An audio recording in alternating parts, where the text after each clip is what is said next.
Mesdames, Messieurs, bonsoir. Voici les titres du journal. Clarification sur le tirage au sort de la CAN Total Énergie Cameroun 2021. Ce sera au mois d'août. C'est donc ciel sans nuages au terme de la visite de la CAF qui s'achève. C'est à voir en tête de ce journal.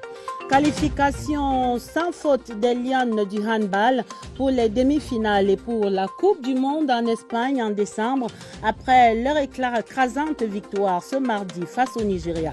Score épique 44-14. Nous refaisons le match dans ce journal. Appréciation du Commonwealth sur le retour progressif à la paix dans les régions du Nord-Ouest et du Sud-Ouest.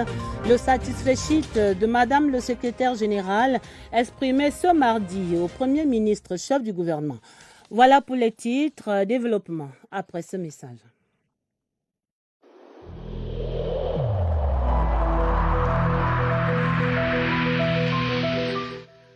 Je vous exhorte de nouveau à porter vos masques, à vous laver régulièrement les mains et à faire appel à un médecin ou à tout autre personnel de santé au cas où des symptômes apparaissent.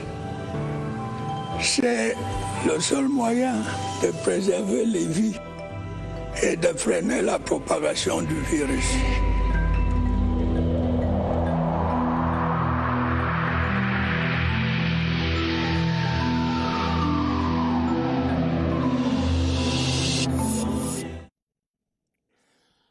En ouverture de ce journal, la levée de tout équivoque autour de la CAN Total Énergie Cameroun 2021. Le tirage au sort va se dérouler à Yaoundé dans la première moitié du mois d'août 2021. C'est là l'essentiel à retenir du point de presse conjoint que donnait ce mardi le secrétaire général de la CAF, Véron Mosengo Omba, le ministre des Sports et de l'Éducation physique, Narcisse Mouele-Kambi, et le président de la FECAFOOT, Seydou Mbombondjoya.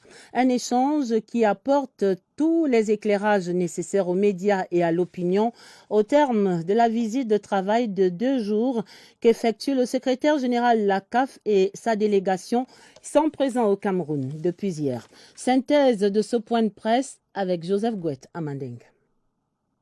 La CAN 2021 se joue au Cameroun du 9 janvier au 6 février 2022. La compétition sera précédée d'un tirage au sort qui va se dérouler à Yaoundé. Le tirage au sort aura lieu dans la première quinzaine du mois d'août. La date exacte sera communiquée très bientôt.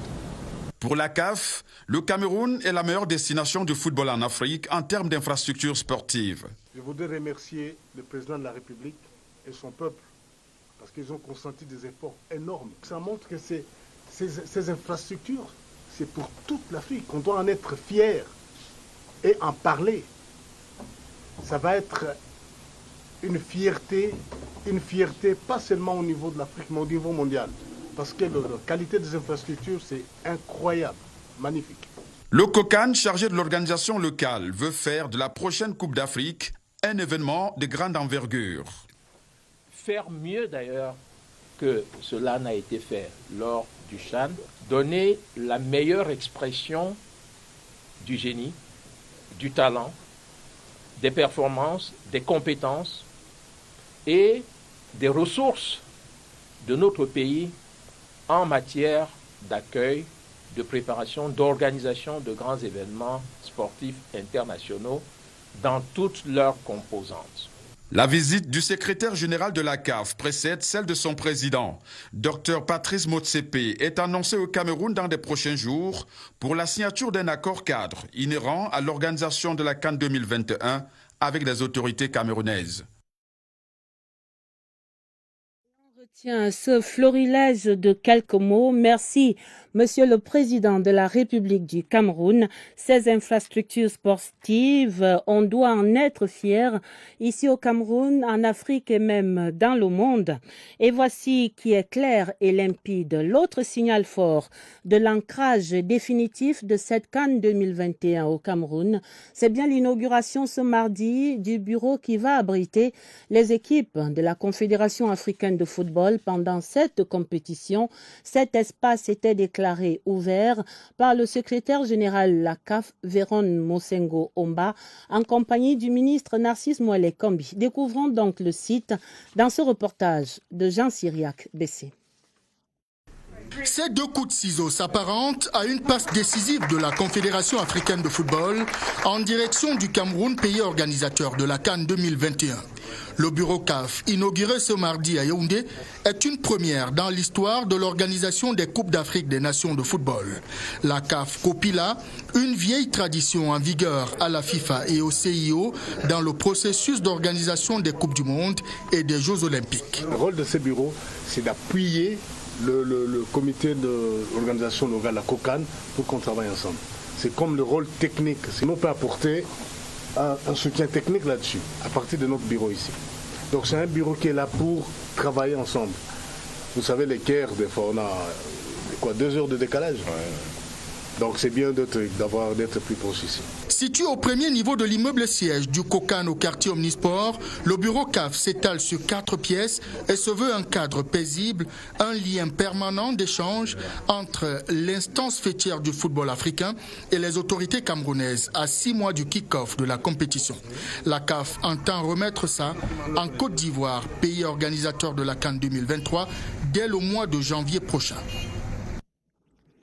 Que du bonheur pour le handball camerounais. Les Lions indomptables sont donc en demi-finale de la 24e Coupe d'Afrique des Nations de la compétition. Les Camerounaises n'ont fait qu'une bouchée des Nigérianes en quart de finale avec un score sans appel de 44-14. Et grâce à cette large victoire, le Cameroun est qualifié d'office pour le championnat du monde de handball féminin qui se dispute en décembre en Espagne. Et pour le plaisir, voici les moments forts de cette brillante qualification compilée par Déby Nkembe. Une explosion de joie à la hauteur de l'exploit, car au-delà de la qualification pour les demi-finales, les Lions arrachent le dernier ticket africain qui les qualifie pour la Coupe du Monde en Espagne en décembre prochain. Face au Nigeria, ils n'ont pas fait dans la dentelle. Première minute et premier but, 4e minute, premier 7 mètres réussi.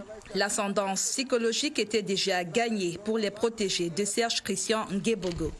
À droite devant les buts, magnifiques dans les passes, forçant parfois l'admiration. Côté nigérian, le découragement gagne les esprits, le coach succède les temps morts pour booster son groupe. Rien à faire, les Lions ne lâchent rien. Même le choc à la 14e minute avec la gardienne ne les empêche pas d'étouffer encore plus leurs adversaires.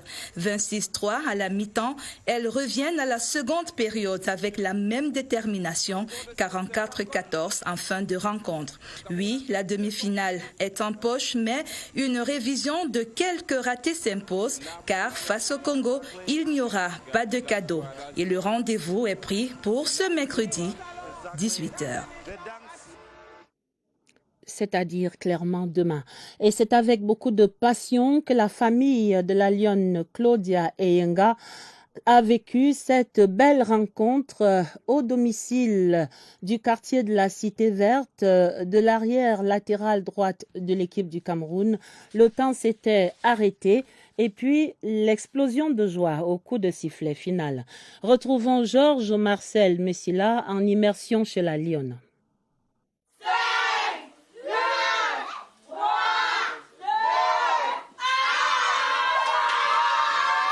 Explosion de joie au coup de sifflet final, la victoire sans bavure du Cameroun a plongé les proches de Claudia Eyenga dans le bonheur. Je suis satisfait. Le Nigeria a lu l'heure. Le Nigeria dans la sauce.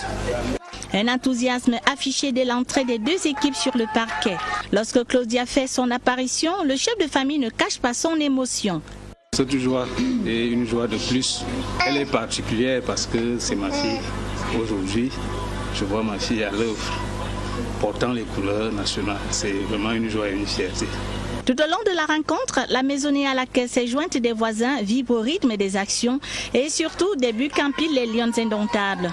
Et quand la star de la famille est à terre suite à un choc avec la gardienne adverse, un point d'inquiétude vite dissipé se lit sur les visages. Malgré la distance, la mère de Claudia Yenga s'est jointe par la magie de la technologie à la fête depuis la Belgique où elle réside.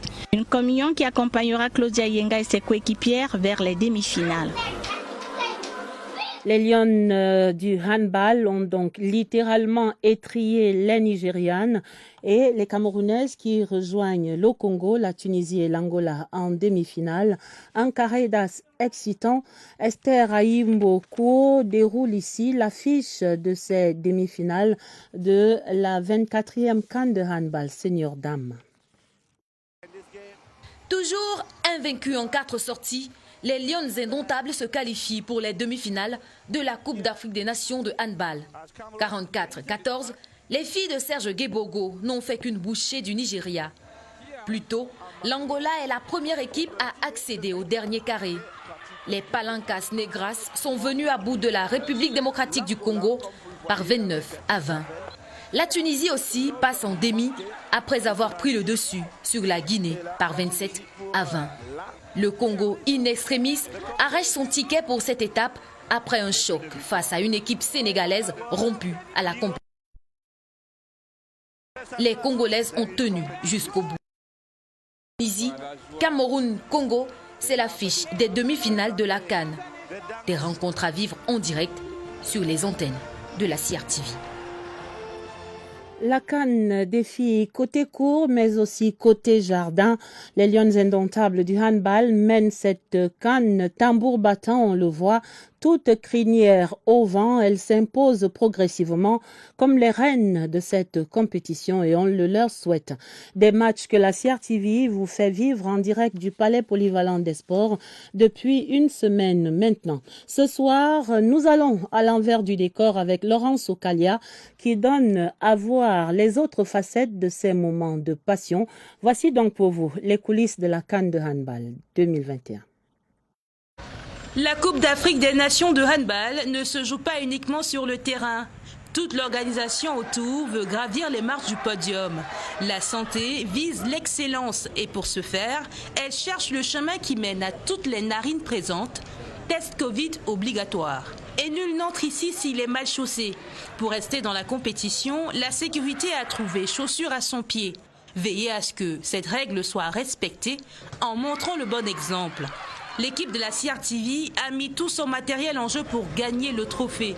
Ici, tous les lieux sont propices pour discuter, pour se disputer ou pour se concentrer. J'ai dû me retirer pour chercher une salle attenante, un endroit un peu plus calme pour aller chercher les informations qui concernent les 2 matchs que je vais commenter tout à l'heure. Vous m'avez trouvé dans un magasin, c'est un endroit où on parque chaises et tables, mais là je suis tout seul, et je suis tout seul face à moi-même. Je rentre dans mes fiches, j'interroge mon téléphone et puis je suis très à l'aise pour pouvoir construire mes notes. Au Palais Polyvalent des Sports de Yaoundé, tout le monde pratique sa discipline avec la plus grande énergie. C'est à croire qu'à la fin de la compétition, il y aura de la place pour tout le monde sur le podium. Tout à fait autre chose à présent dans le journal et cette nouvelle du jour, le secrétaire général du Commonwealth qui se félicite des avancées observées sur le terrain pour un retour à la paix et la reprise économique en cours dans les régions du nord-ouest et du sud-ouest. Madame Patricia Scotland s'exprimait ainsi ce mardi au cours d'une concertation par visioconférence avec le Premier ministre chef du gouvernement Joseph Dion Ngouté. Ce qu'il faut en retenir avec vous, Laurentine Bokono. Le Commonwealth est disposé à accompagner le Cameroun dans sa quête de paix pour un retour à la normale dans les 2 régions du nord-ouest et du sud-ouest. Aussi, la concertation est-elle devenue régulière, voire permanente, entre le gouvernement camerounais et le Commonwealth depuis décembre 2017, date de la visite de 5 jours au Cameroun de Madame Patricia Scotland. La principale diplomate du club des gentlemen se félicite des échos favorables qui lui parviennent du terrain terrain où l'action de l'État se fait plus que visible. Sur le plan institutionnel, le Premier ministre chef du gouvernement, Joseph Dione Goté, a relevé la mise en place progressive de la décentralisation, l'implémentation du statut spécial accordé aux 2 régions. C'était l'une des recommandations fortes du grand dialogue national. Le plan présidentiel de reconstruction et de développement des régions du Nord-Ouest et du Sud-Ouest, pour sa part, a permis de construire une grande synergie sur le terrain entre les forces de défense et de sécurité et les populations. Est également à relever l'implication du secteur privé entièrement disposé à investir dans les 2 régions pour une reprise rapide de l'activité économique. Malgré l'effectivité de son implication, la diaspora continue de traîner quelques esprits vilains, toujours enclins à intoxiquer. Constate le Premier ministre chef du gouvernement qui était assisté par le ministre délégué auprès du ministre des Relations extérieures, chargé du Commonwealth, Félix Mbayou. Le Nord-Ouest et le Sud-Ouest également sur le tapis rouge aux 2e journée des rencontres entre le FEICOM et les conseils régionaux. Ce mardi, c'était en effet le tour des exécutifs de ces 2 régions de s'imprégner des opportunités qu'offre le Fonds spécial d'équipement et d'intervention intercommunale et ils ont exprimé leurs attentes en retour au directeur général Philippe Camille Akoa. Sur la table, des questions foncières, également celles liées à la transformation des produits locaux ou encore à la gestion des ordures ménagères. Nous faisons le point avec Jean-Pierre Congé. Se mettre à relever tout en gardant les pieds sur terre, ainsi peut se résumer l'attitude des responsables des exécutifs régionaux du Nord-Ouest et du Sud-Ouest face aux propositions alléchantes du FEICOM, qui leur propose de faire des hôtels de région encore sur maquette, les centres autour desquels devraient graviter les villes nouvelles à bâtir, écologiques, durables et ancrées dans la culture et l'environnement de chacune des régions. La ville de Boya, pour le moment, est un peu saturée. Donc nous avons l'obligation d'aller hors de la ville, dans les périphéries, pour chercher cette superficie. Ce n'est que la CDC qui peut mettre 100 hectares et poussière à notre disposition. Nous allons également compter sur l'appui du MINCAF, accompagné par les autorités administratives. On avait des soucis comme la transformation des ordures dans les villages et la préservation des produits agricoles. On doit créer les industries locales pour les ménager. Pour le Sud-Ouest, la maquette toute en hauteur et parsemée de pics se veut un reflet du gigantisme et de la magnificence du Mont Cameroun. S'agissant du Nord-Ouest, les motifs tirés de la Togo, cette étoffe mythique devenue un symbole d'intégration nationale, constitue l'élément distinctif de l'édifice à construire et devant abriter le Conseil exécutif régional et l'Assemblée régionale. Nous repartons à l'immeuble Étoile où le Premier ministre chef du gouvernement recevait ce mardi après-midi une délégation du bureau exécutif de la Chambre de commerce, d'industrie, des mines et de l'artisanat.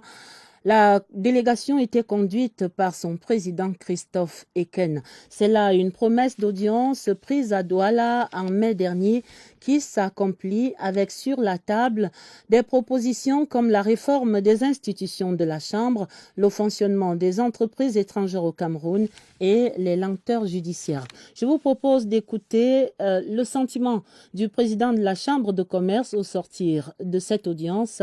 C'est un extrait sélectionné par Laurentine Bokono. La Chambre est considérée comme le bras séculier de l'État en matière économique. Et nous nous considérons comme un pont entre l'État et le secteur privé. Et en tant que tel, nous avons des missions en amont et en aval. Et la Chambre, depuis un certain moment, connaît certaines difficultés pour exercer ses missions, parce qu'il faut se rappeler que la Chambre, à elle seule, a créé la plupart des grands hommes d'affaires qu'on trouve dans ce pays. Et depuis un certain temps également, les subventions que l'État remettait à la Chambre sont passées pratiquement de 40 milliards à 2 milliards. Et entre-temps, les missions de la Chambre ont grandi, se sont élargies et on ne pouvait plus exercer nos missions régaliennes de manière très parfaite. Mais un sentiment de satisfaction, c'est un rendez-vous de donner et de recevoir et nous avons reçu beaucoup. Et il a dit que nous devons revenir le voir chaque fois que cela est possible. Le ministre de l'administration territoriale a fixé le cap pour le second semestre de l'année 2021. C'était ce mardi au terme de leur première conférence. Paul Atangandji a exhorté les gouverneurs des 10 régions à assurer le suivi des projets de développement et à renforcer la collaboration avec les collectivités territoriales décentralisées. Voilà 2 jours passés à l'hôtel de ville de Yaoundé où ces autorités administratives ont fait le point de la situation sécuritaire, sociopolitique et économique de leur territoire de commandement. L'épilogue de la conférence des gouverneurs, Augustin Guizana. À la lumière du rapport général de la conférence des gouverneurs consacrée à l'évaluation des 6 premiers mois de l'année en cours, l'on note qu'un calme relatif règne sur l'ensemble du territoire national. Mais la communication conjointe du secrétaire d'État à la Défense, chargé de la gendarmerie, et du délégué général à la Sûreté nationale relève tout de même quelques défis sécuritaires, marqués par des incursions sporadiques de Boko Haram à l'extrême nord, la fabrication et l'usage des engins explosifs improvisés, assortis de kidnappings et des assassinats dans les régions du nord-ouest et du sud-ouest. Dans son discours de clôture, le MINAT va donner des instructions fermes aux gouverneurs. Vous devez poursuivre sans relâche la lutte contre la détention illégale d'armes à feu. En conséquence, vous éviterez toute personne irrégulièrement détentrice de ces armes à l'effet de les remettre sans délai sur votre coordination au service de la gendarmerie et de la police. Pour le travail qu'ils abattent au quotidien, les gouverneurs ont été félicités par le ministre de l'Administration territoriale au nom du chef de l'État. Les plus méritants parmi lesquels, Mediya Ouabakari de l'extrême nord, ont reçu des médailles. Cette médaille est un aiguillon pour moi, pour donner le meilleur de moi-même, afin que les missions essentielles régaliennes soient accomplies avec plus de bonheur et plus de dextérité. Pour le MINAT, c'est l'institution préfectorale qui sort renforcée. Et ce communiqué pour accompagner les gouverneurs, le Premier ministre chef du gouvernement qui préside après-demain jeudi 17 juin à partir de 10h à l'auditorium des services du Premier ministre, la première session ordinaire du Conseil national de la décentralisation au titre de cet exercice 2021. Nous allons à l'Assemblée nationale où le président Kavaï Yeguie-Djibril recevait cette mi-journée la chargée d'affaires de l'ambassade des États-Unis arrivée en fin de séjour. Madame Vernelle Trim Fitzpatrick et son hôte ont passé en revue l'état de la coopération bilatérale entre le Cameroun et les États-Unis. Le compte rendu, Clarisse Tank. Au cabinet du chef de chambre de l'Assemblée nationale, Madame Vernelle Trim Fitzpatrick, qui fait ses adieux au Cameroun, a été reçue avec tous les honneurs dus à son rang. Avec le très honorable Kavaï Yeguie-Djibril, la diplomate américaine a eu des échanges riches et fructueux sur des sujets d'intérêt commun. Pour nous, c'était très nécessaire de parler un peu de ce que nous faisons ensemble pour aider le peuple. C'était très nécessaire de dire merci. Nous sommes très honorés de dire que nous sommes avec vous, côté à côté. Une coopération dynamique en somme. Après 3 années passées au Cameroun, la diplomate Vernelle Trim, qui a reçu entre autres présents du très honorable Kavaï Yeguie-Djibril, un tableau en ébène représentant un Cameroun un et indivisible, s'en va confiante qu'un avenir radieux attend notre pays. Son capital humain, son potentiel économique et culturel, ainsi que son leadership en Afrique centrale, plaident pour son émergence, dira-t-elle. Faisons à présent le point des examens 2021 et ces quelques remous au baccalauréat général. Les candidats à cet examen auraient découvert avec stupéfaction des épreuves sur le modèle ancien de l'approche dite par objectif, alors qu'ils ont été préparés à l'approche dite par compétence. C'est là la nouvelle méthode pédagogique en vigueur au Cameroun depuis 7 ans maintenant. Une épreuve qu'ils jugent difficile. Les candidats disent avoir été très perturbés. Agnès Solange Abessolo fait la lumière dans l'enquête du soir. Certains ont d'abord cru à une épreuve surprise. D'autres ont pensé à une erreur de dispatching. Une farce peut-être. Puis, la déconvenue, la panique. Monsieur, les épreuves ne sont pas en APC. Que faire? Décontenancés, les enseignants se concertent eux-mêmes, indignés et surpris. Mais rien ne va changer. Les épreuves de maths terminale A, histoire, géographie et ECM seront tout de même traitées tant bien que mal à l'ancienne méthode. Nous avons eu des épreuves structurées dans le système APO, alors que depuis la 6e, nous sommes évalués dans le système APC. Les élèves étaient bouleversés et dépourvus de mots. Mais pourquoi avoir délivré des épreuves d'un modèle de l'ancien système au baccalauréat 2021 en lieu et place de la méthode enseignée aux élèves depuis la classe de 6e? Personne pour répondre à l'Office du baccalauréat du Cameroun. Allez au MINESEC, c'est l'inspection générale des enseignements qui s'occupe des contenus des épreuves.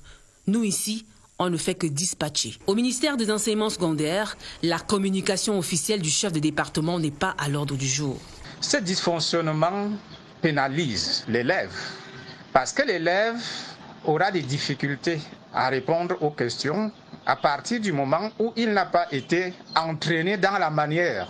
En attendant, les enseignants vont devoir corriger ce qu'ils n'ont pas enseigné durant 7 ans. Difficile alors pour les candidats au baccalauréat de fournir leur potentiel normal dans ces conditions. Croisons les doigts.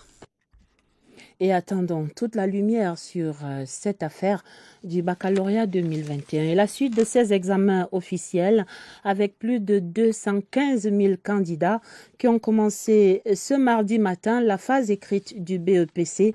Le ministre des Enseignements secondaires, Madame Nalova Lyonga, a visité certains centres à Yaoundé pour s'assurer du bon déroulement de ces épreuves. Dans la région de l'Ouest, c'est également le début des épreuves écrites du BEPC.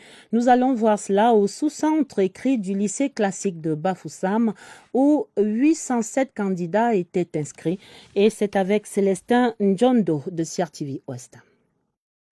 Dès les premières heures de la matinée, les candidats sont accueillis à l'entrée du lycée par les encadreurs qui les débarrassent de tout ce qui est superflu. Tous reçoivent des cache-nez et se soumettent à la prise de température sous le regard attentif de Madame le proviseur qui veille au grain. Dans le contexte du Covid, chaque candidat s'est fouillé lui-même. Oui, et au portail également, nous leur avons distribué à chacun les masques anti-Covid reçus par le ministre des Enseignements secondaires.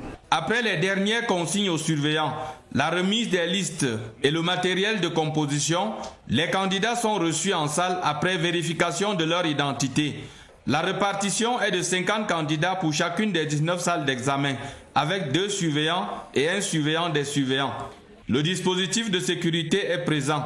Une salle spéciale est réservée aux candidats à besoins spéciaux et une secrétaire s'active à la retranscription des épreuves en braille pour les malvoyants. La première épreuve, l'étude de texte, est lancée à 8 heures.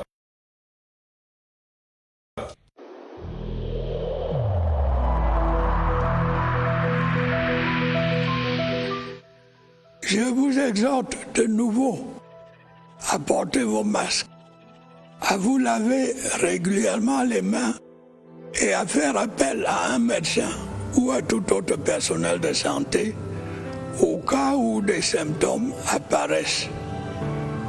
C'est le seul moyen de préserver les vies et de freiner la propagation du virus.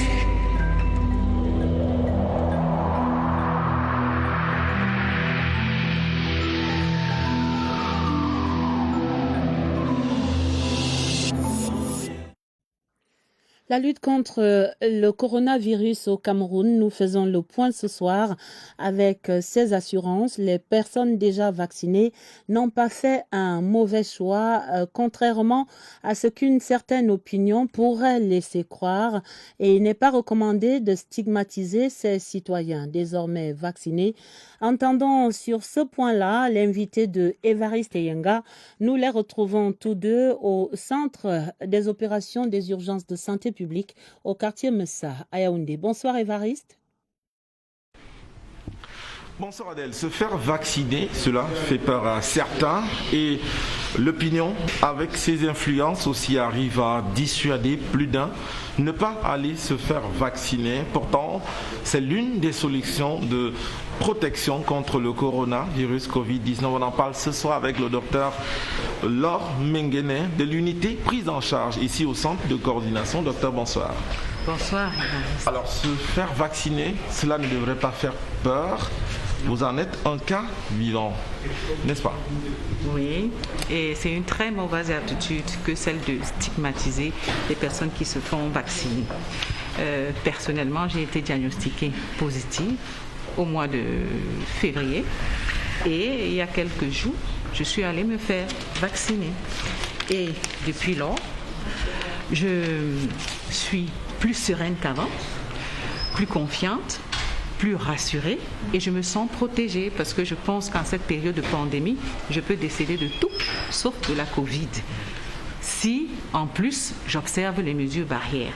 C'est la raison pour laquelle j'invite tout le personnel soignant et la population tout entière à faire de même, c'est-à-dire à se faire vacciner, car la vaccination associée aux mesures barrières sauve nos vies et celles des autres.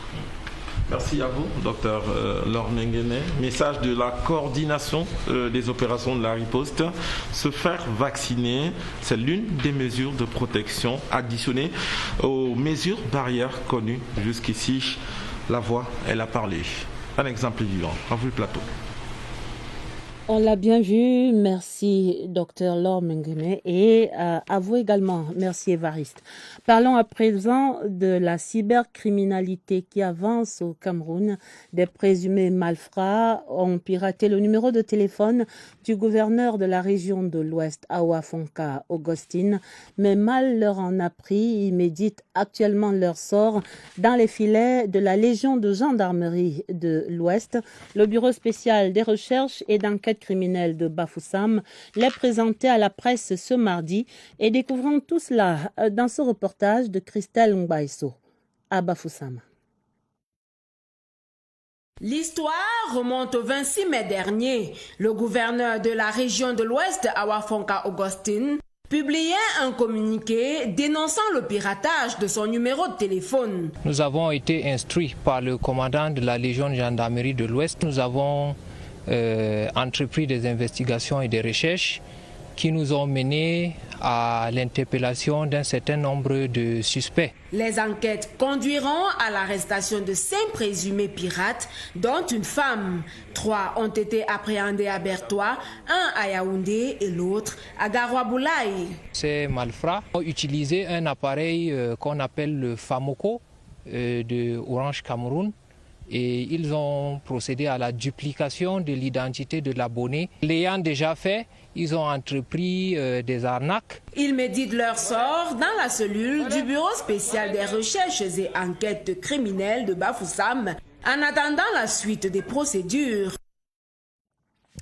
Et demain, la 31e édition de la Journée de l'enfant africain. On va se souvenir ce mercredi 16 juin de ces enfants massacrés à Soweto, en Afrique du Sud.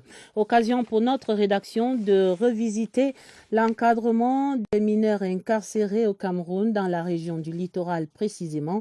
Malgré les difficultés inhérentes à ce milieu carcéral, plusieurs de ces enfants parviennent à garder la tête hors de l'eau grâce à un processus mis en place là-bas par la délégation régionale des affaires sociales. Nous allons dans le littoral avec cette enquête de Georges Cyril Mbon. Selon les chiffres communiqués par la délégation régionale des affaires sociales du littoral, le nombre d'enfants incarcérés dans les différents pénitenciers de la région est estimé à plus d'une centaine au terme du premier semestre de l'année 2020. Malgré leur statut de détenu, ces pensionnaires sont protégés par la loi. Ils ont le droit à l'éducation, ils ont le droit à la santé, ils ont le droit de vivre dans un environnement sain. Ceux qui enfreindraient le respect de leurs droits, ils sont passibles de poursuites. La complexité des difficultés auxquelles ces mineurs sont confrontés, notamment l'absence des parents ainsi que les rigueurs du milieu carcéral, interpellent les pouvoirs publics. Le gouvernement se déploie donc au quotidien pour leur venir en aide à travers un plan d'accompagnement savamment élaboré. En termes de scolarité. Donc il y a des activités ludiques, des activités sportives. Il y a toute une vie bien organisée au sein de la prison.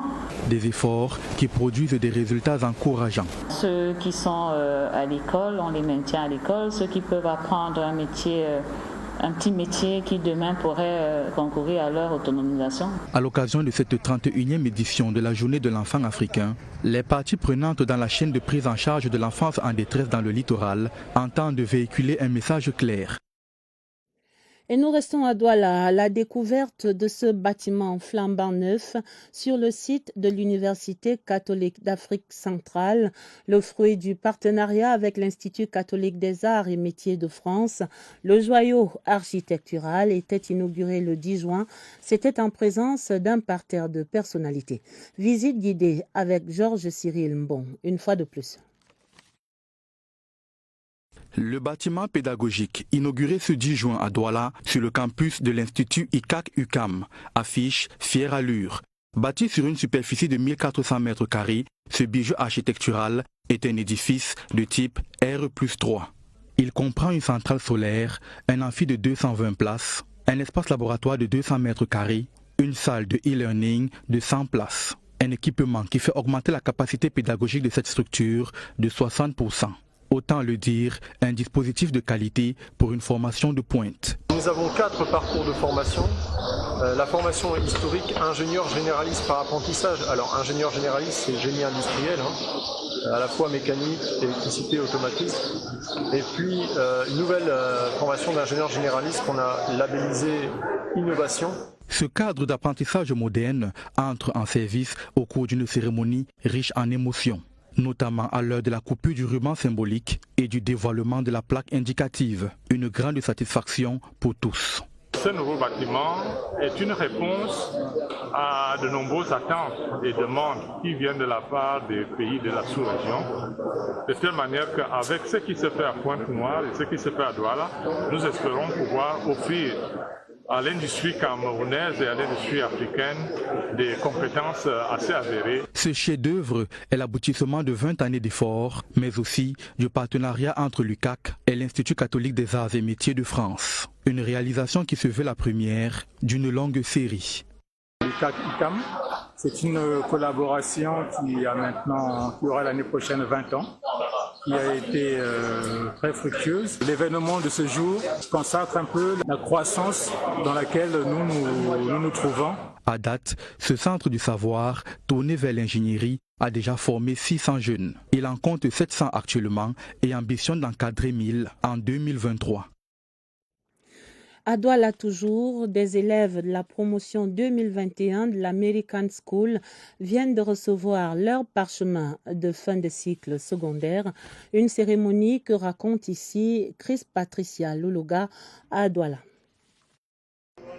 Le cycle secondaire est terminé et le chapitre de l'université s'ouvre pour ces 9 nouveaux diplômés de l'American School of Douala, promotion 2021.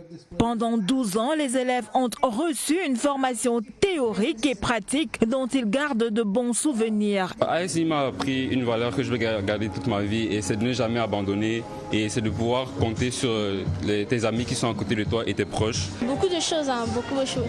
Comme par exemple toujours essayer de se surpasser. L'erreur est humaine et quand on fait une erreur, il faut essayer d'aller de l'avant. Du cycle prématernel à la fin du cycle secondaire, l'American School of Douala propose un programme scolaire rigoureux. We take students at all levels, so students can start at kindergarten when they're 5 years old and lower school, middle school or upper school as well.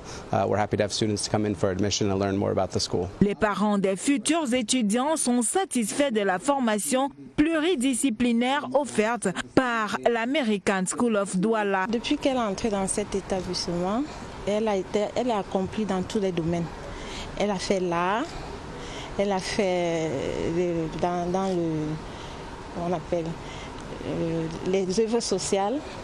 Donc, je pense qu'elle a appris beaucoup de choses ici. La cérémonie s'est achevée par la remise du prix de l'excellence de l'Association des écoles internationales en Afrique à un élève de la promotion 2021. De beaux lauriers qui mettent un terme à ce 20h30. On retient essentiellement la nouvelle date fixée pour le tirage au sort de la CAN Total Energy Cameroun 2021. Ce sera au mois d'août prochain. Et puis la qualification, la très belle qualification des Lions du handball pour les demi-finales et pour la Coupe du Monde en Espagne en décembre. Les Lions qui ont battu largement le Nigeria par 44-14 ce soir. Match à suivre pour les Lions demain face au Congo.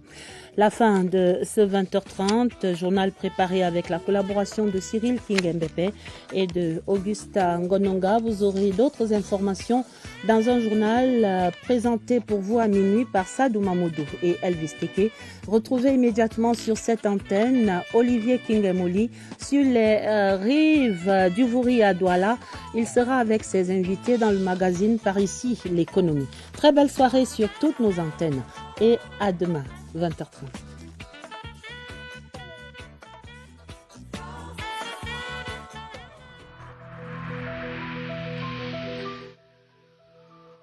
Malgré nos efforts, le Covid-19 a endeuillé de nombreuses familles et provoqué de graves difficultés dans le fonctionnement